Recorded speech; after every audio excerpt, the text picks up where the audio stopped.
Hey y'all, it's Ashley Bookishrealm and I'm back with another video. So as you can see from the title of this video, I'm here to do my September wrap up, which is actually going to be quite shorter than the rest of my wrap-ups because of the fact that I did not actually end up reading a lot in September because I just had a lot going on at work. I had a lot going on personally. It was no bad things. It just was super busy for me. So as a result, my reading kind of fell a little bit to the wayside, but that is a-okay. That means that I am living life. I'm doing things that I'm supposed to be doing.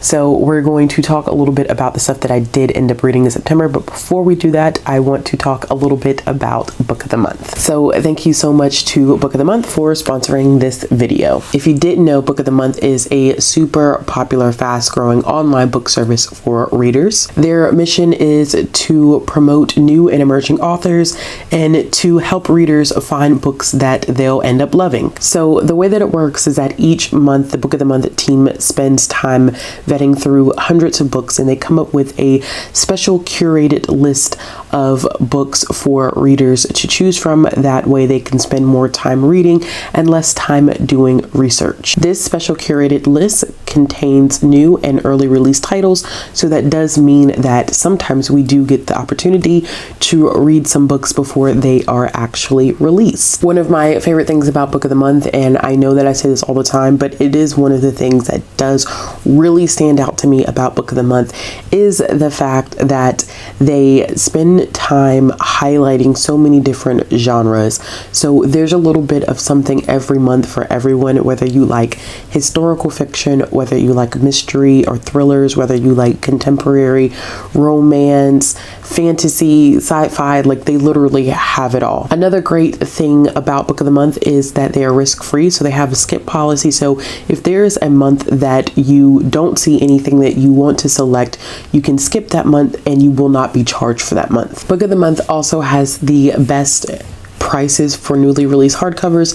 If you did not realize, which I'm sure you did, newly released hardcovers are extremely expensive, but Book of the Month definitely has the best prices for them. Today, if you join Book of the Month with my code Bookishrealm, you can get your first book for $9.99. So I will be sure to leave the link and the code down in the description box below so it's easy for you to find. Every month, your books will come in a blue Book of the Month box, and it will contain your selections. So the first book that I see for this month's picks is The Perishing by Natasha Dion. And this is about a woman who ends up in Los Angeles in the 1930s, and she ends up becoming the first Black journalist for the Los Angeles Times. And what's interesting about this is that it seems to have some type of like fantastical elements to it, because she doesn't remember anything, and then she meets this firefighter and she realizes that she's been drawing his face for years, and then she gets this feeling that she's an immortal. So this was not what I was expecting when I initially heard about this book and saw this book. Like, I've heard about this book outside of Book of the Month, so this is really exciting because I always find books that are kind of like on the literary side but includes some fantastical elements to them. So the next one that I have is The Lincoln Highway, and this is about a young man who has just ended up finishing serving a sentence. I think it was about maybe 15 months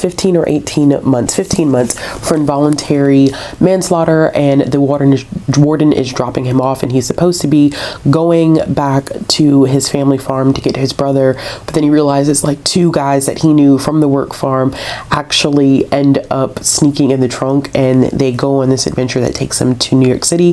So I'm sure this has some historical fiction elements to it, some adventure stuff, and I'm sure they get into some things when they do end up making it to New York. The next one that I have is Everything We Didn't Say, and this seems to be kind of like a mystery and a thriller where a young woman, when she was 19, she goes out to see fireworks, and her neighbors end up being brutally murdered like right outside of her barn, and she ends up leaving the town, and then she comes back, and she's coming back to deal with relationship issues that she has with her daughter, but then it's almost like the whole mystery behind the initial murder starts happening again, almost like a copycat effect.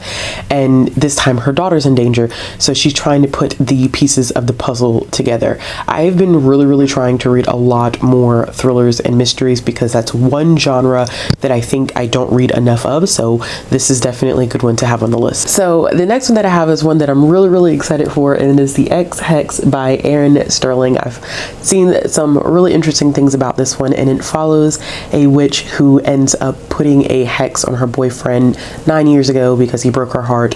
And then we fast forward to the future, and this guy comes back to town, and while she thinks that her powers were just to like give him a bad hair day, they end up having issues that affect the entire town, so they kind of have to work together and figure out like a balance of their chemistry while also trying to put the town back on the right path. So this is one that I'm really interested in picking up, especially because it's October and I haven't really read too many spooky things this month just yet, so this is really on my radar. And the last one is a new release from Colson Whitehead. I have read Colson Whitehead before and have enjoyed his writing, and this is the Harlem Shuffle. This focuses on a man named Ray who's kind of like living a double life. So on the outside he appears to have everything together. He has a wife, they're expecting their second child, but a lot of people don't know that he is descendants of quite a few crooks. And at some point money gets really tight, and his cousin Freddie drops off random pieces of jewelry, and Ray doesn't really ask any questions. He is able to kind of pawn it off.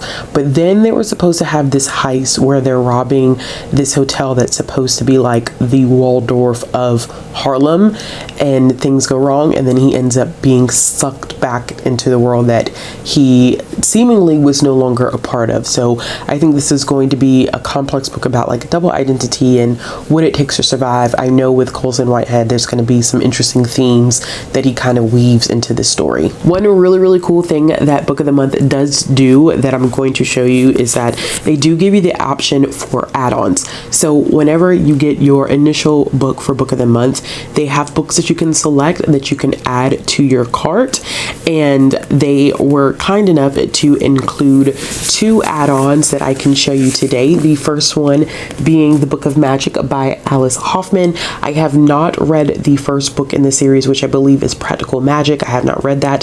This is the conclusion, and I have heard great things about the series. Actually, I've seen the movie Practical Magic, but I just haven't actually read the books. This might be a good time to do it because I have never read an Alice Hoffman book. And they also included Apples Never Fall by Leanne Moriarty, which Leanne Moriarty is like the queen of these kind of dramatic mystery, sometimes thrillery kind of things that happen. I've read one of her books, which is Big Little Lies, which I think a lot of people have read, but I'm interested in this one, Apples Never Fall, because it focuses more on like a family dynamic where you have a wife that goes missing, as well as possibly a young woman that may have been tied to that, and clearly the father is a prime suspect, but there's 4 children, and the 4 children are split on whether the father is innocent or guilty. So family drama, knowing Leanne Moriarty, she's going to do an excellent job weaving that family drama into the narrative of the story, and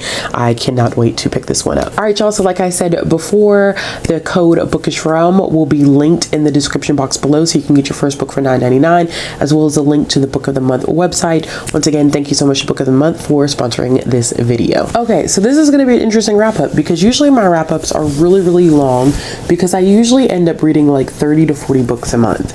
Clearly in the month of September, I did not read 30 to 40 books. I actually ended up reading 7 books in the month of September, which is the lowest amount of books that I've read in a long time since I've been on BookTube.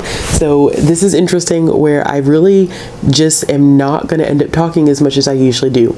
So you can mark my words, this is going to be the shortest wrap up that Ashley has ever done, probably in the history of this channel, but let's go ahead and jump in. So the first book that I ended up reading in September was Off the Record by Cameron Garrett.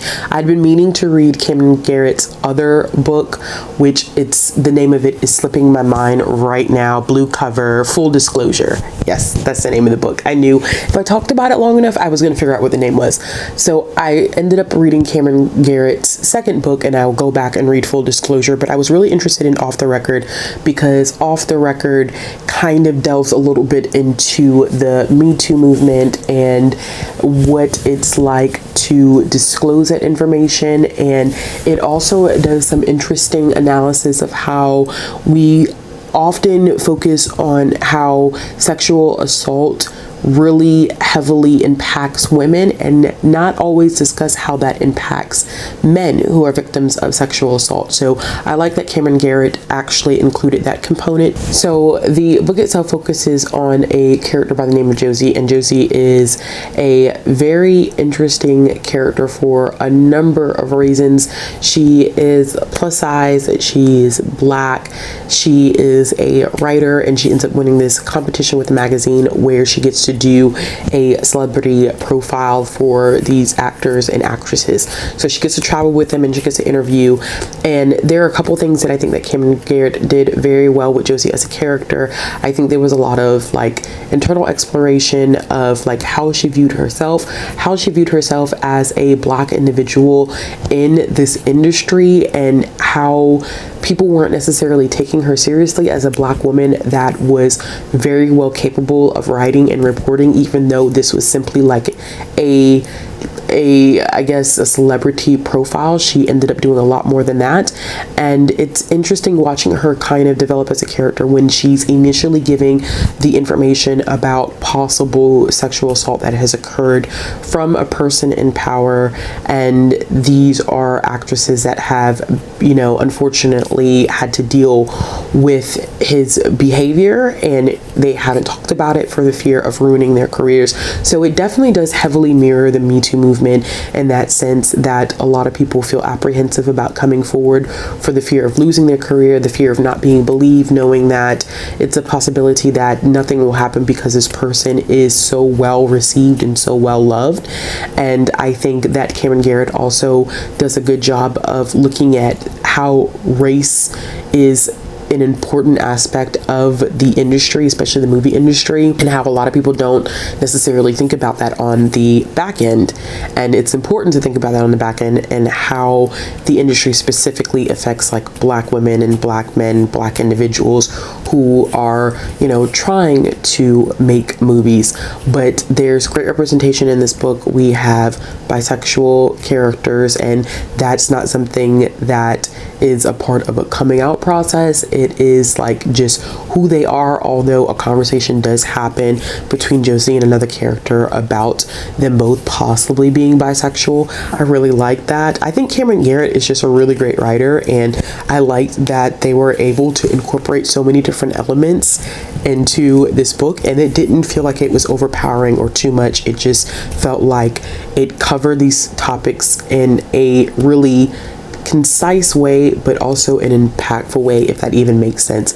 So I ended up giving this one 4 out of 5 stars. The next one that I ended up reading in September was Survive the Night by Riley Sager, and I read this one because I was a part of Lala's book club, and it was me, Lala, and Bree who ended up talking about this book. I will leave our discussion in the card symbol above so you guys can find it, and I'm not going to delve too much into Survive the Night because we do talk about it a lot in that live show. It was a really fun live show, and I'm glad that we got to talk about it because I think Lala and I like the same Riley Sager books, and it was interesting because Bree doesn't like the same Riley Sager books. Like the ones that Lala and I liked, Bree didn't like, and Bree liked Survive the Night, but Lala and I both were like, this was just not a good book. I think that it just, a lot of aspects of it just didn't make sense, and not just in the story itself, but there were character developments and plot pieces that just did not add up. And we go into specifics about what did not add up. There were certain things like seeing internal dialogue of a character that didn't make sense when it was revealed, their role was revealed in the whole context of the book. And then the ending was kind of like, I don't know. For me, I think the ending probably did save it. I can't remember if I said that in the live show or not, but I ended up giving this one 2 stars. It is one of my least favorite Riley Sager books. I did end up liking Lock Every Door and Home Before Dark those were the two Riley Sager books that I did enjoy. So I still have to read his other two books, which is Final Girls and The Last Time I Lied. I think I may be split on how I feel about the rest of Riley Sager's books. So yeah, I think this one is kind of like one of those books where people either really like it or they really dislike it, and unfortunately I just fell in the end where I'm like, this is not my favorite by him. You know, hopefully his other two I do like, and I believe he has another one that may be releasing sometime next year. I think it's called The House Across the Lake. I ended up reading a comic as well. I read Future State Dark Detective. So this was a bind up of a couple of Future State issues. I don't think I ended up reading any of these when they were coming out issue by issue, because this includes, that's a lie. So this includes Dark Detective issues 1 through 4, Future State Catwoman issues 1 through 2, Future State Harley Quinn 1 through 2, which I have read, Future State Robin Eternal 1 through 2, which I had not read, and Future State Batman Superman, which I had not read either. And I think that this one is interesting because it is heavily focused on the Magistrate, which a lot of the Future State stuff is. Magistrate has taken over Gotham, and they have basically banished all masked quote-unquote vigilantes. So like Batman, Robin, Catwoman, Harley Quinn, all of them, for them to exist is pretty much illegal. So it's interesting reading these and seeing the perspectives of each one of these characters and kind of how like they deal with it. I of course love Harley Quinn, but I just don't like no, it wasn't that. It was the Harley Quinn reboot that I don't like the artwork. So I loved the issue 1 and issue 2 of Harley Quinn. I've never been like a huge Catwoman fan, but for some reason I do like the role that she played in this. It was really, to be quite frank with you, it was badass. Like I really enjoyed it, and it makes me want to pick up some back issues of Catwoman that are now where like they kind of restarted a little bit, not really restarted, but you know, after Future State, they started kind of relabeling some of their comics. I think I want to go back and read a little bit of Catwoman. Batman Superman was okay. I always think that Batman and Superman like have a very interesting relationship. I think that Superman definitely is more personable. Bruce has a lot of issues, a lot of trauma. I always say that he has money and trauma and, you know, technology. That those are his three characteristics. And Superman definitely has a more heartwarming side to him, which you end up like you see that in their kids too, where John is very like nice and kind, and then you know you have Batman's son, and he's, you know, poor thing, he's a complete mess. But overall, like I really enjoyed it, to the point that I went and I ended up getting the other Batman Future State, which is this one, which is Future State, the next Batman Future State, which is written by John Ridley, which is the focus on Batman who is black. So that's always cool. I ended up giving that one 3.5 stars out of 5. It's always so hard to read collected editions or rate collected editions because some issues are definitely stronger than others, so you kind of have to go off of an average, but I would say it was a solid like 3.5 read. The next one that I ended up reading randomly, because I don't think that it ended up getting a lot of buzz or as much buzz as it should have gotten, and that is Sugartown Queens. So this book takes place in South Africa, and it focuses on a biracial main character, and what she's trying to do is come to terms with the absence and loss of her father. So she doesn't know much about her father. She doesn't know where her father is, and she lives in Sugartown, which is like a shanty town, with her white mother. And clearly, you know, for me, this was an interesting read because I've read Trevor Noah's book, Born a Crime, where it was illegal for him to exist because he was biracial, growing up in South Africa, where his mother was black, his father was white, and they could not be in a relationship.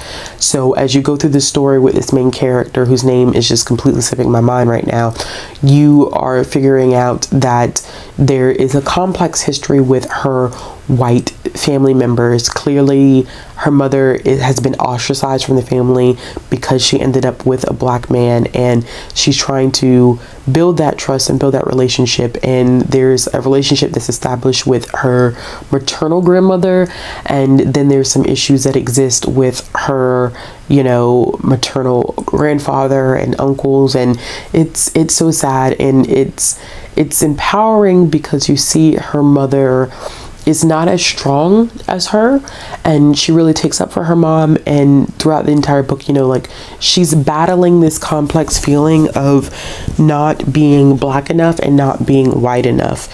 And I always have read narratives like about a biracial individual who feels that way in terms of America, but this was interesting because it was those feelings, those complex feelings of not fitting into either world while living in South Africa and living during a time, this is post Nelson Mandela, but you know, you still have remnants of apartheid, and people do feel certain ways, and there are explanations of racial slurs. So there's, which I won't say on camera, but you know, there's a particular racial slur that is used in this book that is the equivalent of the N-word here in America. And I think it was just interesting for once seeing racism at play, but not in America. So I read a lot of books a lot of times that deal with heavy topics like racism, like discrimination, but it's always in the perspective of America. And reading about race relations in another country where, I mean, they perfected, I mean, literally perfected discrimination and the separation of black and white individuals, it was a heart-wrenching read. It was definitely some emotional aspects to it, especially towards the end. But if you haven't thought about reading Sugartown Queens, it is one that I definitely recommend picking up or thinking about reading. The next one that I ended up reading is just one of those things that I've been doing for work. It's getting more acclimated to some popular series that I know a lot of our youth are reading, and I started to read a little bit of the Kingdom of Renly series. I read the first book, which is The Lost Stone. These are really quick reads, like literally 30-45 minute reads or listens, and literally there's not really much to say about this one except it focuses on a young boy who, you know, is living in a kingdom, and he has a friend who is not of like wealth and royal background, and he wants to be friends with her, but of course there's some issues there. But his mother ends up losing a jewel, and they work together to get that jewel back. It's not anything that's like super epic. I mean, I'm reading it as an adult, so for me, of course, because of where I am in terms of my literacy skills, it's not that big of a thing. But I can see how this would be really interesting for a child to pick up, especially a child that is looking to read fantasy but is just now getting into chapter books. So I would say, like, any kid like in between 2nd to 4th grade that's not ready for those heavy middle grade fantasy books, those ones that made too many pages, too complex, but they are interested in those fantastical themes. So maybe even lower than that, maybe not even 2nd to 4th, I would say even just like 2nd to 3rd, although I would say 4th graders could read it too. But I think it's something that a 2nd grader or 3rd grader would really enjoy if they like fantasy. There's illustrations, I believe, in the actual physical books. I ended up listening to this one on audio. So if you're looking for a good introduction to fantasy, like the classical, you know, kingdom and those relationships of friendships and stuff like that, I would recommend reading the series, and I ended up giving that one 3.5 stars. I am starting to read some more Goosebumps books. I need to go back and read the original 62. I know that a couple of people, I think it was Hardback Order and Gavin, ended up reading all 62 Goosebumps books in the month of September. I was going to do it, but my month just got completely crazy, and so I just decided to just pick up one, and it is not even part of the original 62. It's part of the Slappy World series, which is interesting on audio. I highly recommend listening to the Slappy World series on audio because the guy who does the voice for Slappy is really good. So this first one is just an introduction, which is Slappy Birthday to You. It's just an introduction into really meeting Slappy outside of the original 62, and he's kind of talking about like some of the roles that he plays in some of these characters' lives. And this one, it's about a young boy whose dad was really into puppets, and they end up with Slappy, and Slappy, of course, functions by himself, but they keep blaming the little boy, like, why are you making Slappy say like these mean things or whatever the case may be? And it's, of course, the kid's like, it's not me, it's the doll's alive. And of course no one believes him.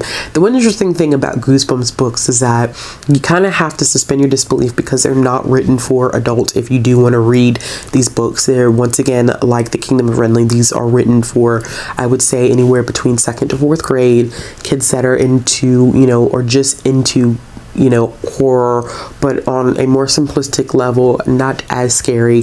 The parents in these books are trash. They've always been trash. They will continue to be trash. They're just, because if they were super involved, you wouldn't really have a good story. So it's kind of like a twofold thing, where as a parent myself, I'm reading this and I'm like, okay, like, as a parent, I definitely wouldn't do that, or, you know, I wouldn't say those things, but it plays a role in the grand scheme of things. And overall, it was an interesting story. I think I think listening to it on audio is the way to go, because the Slappy narration is really, really good. Slappy definitely talks cash money shit. And I'm not surprised, because that's always how he's been as a character. The ending of this one was actually really, really good. I know that a lot of times Goosebumps books always have like that final twist to them. This one had a twist to it that was really good, and I ended up giving it 3.5 stars. And the last book that I read in September, told y'all this is going to be a really, really short wrap up. The last book that I ended up reading in the month of September was A Good Girl's Guide to Murder by Holly Jackson. I've been meaning to read this one for a while. This trilogy is super popular at the library, particularly the audiobooks, and I never understood why, because the line is always long for the audiobooks. Like, I think I'm in line for the second one, and I think I still have like 6 or 7 weeks before I get access to it. But I was like, why are these so popular? And then I listened to the audiobook, and this is why it's so popular, because it is definitely like listening to a murder mystery like podcast. The sound effects, like even when the main character is like on the phone, it really does sound like an actual phone call. Like, the voice acting is amazing on this. It was really, really great to listen to it on audio. But it is about a main character who is doing a thesis of some sort, and she is trying to solve the mystery of a sister's friend's older sister who goes missing and has not been seen, and had been declared dead, but no body had been found. So she goes through the process of interviewing people and basically trying to exonerate the name of a guy who was held responsible. He was close with the woman who went missing. He was close with her, and he was accused of her possible murder, and his family has basically been shunned. His older brother has had to deal with the backlash, and she just felt like things didn't add up, so she wanted to go in and figure things out for herself. What I liked about this is that Holly Jackson created a situation where the victim is not always perfect. And it's interesting whenever you do that in like a mystery or a crime book or a thriller book, because it makes things feel a little bit more realistic. Like, the victim was not what anybody anticipated her to be, and our main character has to figure that out. And then Holly Jackson really wrote it in a way that I had a couple of suspects lined up, and I was so wrong. I think by the time that she got to the reveal, I think I was still trying to put the pieces of the puzzle together, but I didn't still quite get it. So when it was revealed exactly what happened, I was very, very surprised. And it was really, really sad, because it was so many different components to what happened. It wasn't just one guilty party. It was a lot of people who played a role in what ended up happening to this young girl. And it was sad. It was really, really sad. But the book itself was good. It was well written. The mystery was very, very captivating. It kept you on the edge of your seat. I think the main character definitely had some interesting characteristics to her. She was likable. I think you were rooting for her to kind of figure out the case, and she put a lot on the line to make things happen. And I'm glad that she was willing to kind of stand up in the face of some elements that I did not expect her to, especially like the blatant racism against the family of the supposed killer, which, you know, it's something that she's kind of seeing in media now. So I was glad that Holly Jackson did not ignore that was going to be a possibility. I think she just covered all of her bases with this book, and I'm stupid excited to read the second and third book. If you can't tell, I gave this one 5 stars. This is one of the best YA mystery and thrillers that I have ever read, and I think that Holly Jackson definitely has a thing going for them. I cannot wait to see what they're going to do with these last 2 books, because I heard the last 2 books are actually really good as well. Third book is being, you know, said that it's a good conclusion, which I think that's difficult with any series, is writing a good conclusion. So I'm looking forward to whatever they may write in the future. So if you haven't read A Good Girl's Guide to Murder, I definitely would recommend checking that one out as well. All right, y'all, so that's literally it. It was 7 books that I read. Maybe it was 6 or maybe it was 7. I don't know. Anyway, it wasn't a lot, and it's crazy, like but I did end up reading some really good things, and I think that the things that I read, like, it was a wide range of different things in terms of like storylines and genre. And so, but October is looking a little different. I've been really reading a lot so far in October, because, you know, things have kind of leveled off a bit in October. So I'm excited about that. But yeah, as always, if you like this video, make sure to give it a thumbs up. Click the subscribe button, hit the bell for notifications. If you want to see more content from me, looking for a way to support the channel, or looking for ways to follow me on social media, those links will be down in the description box below. And I'll be back with another video soon.